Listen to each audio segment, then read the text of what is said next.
আসসালামু আলাইকুম। ওয়ালাইকুম আসসালাম। বসো। বাবা, ও ঈশান। হ্যাঁ, সে তো দেখলাম। কি করো তুমি?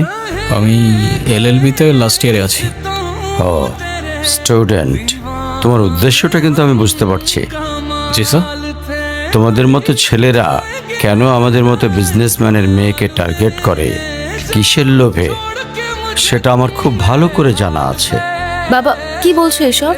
তুমি চুপ করো, আমি কথা বলছি। তোমার ফ্যামিলিতে আর কে কে আছেন? বাবা মা দুজনেই আছেন, কিন্তু ফ্যামিলি বলতে আমি একা। তার মানে আমি তো ঠিক বুঝলাম না। তারা আমার সাথে থাকে না, সেপারেটেড।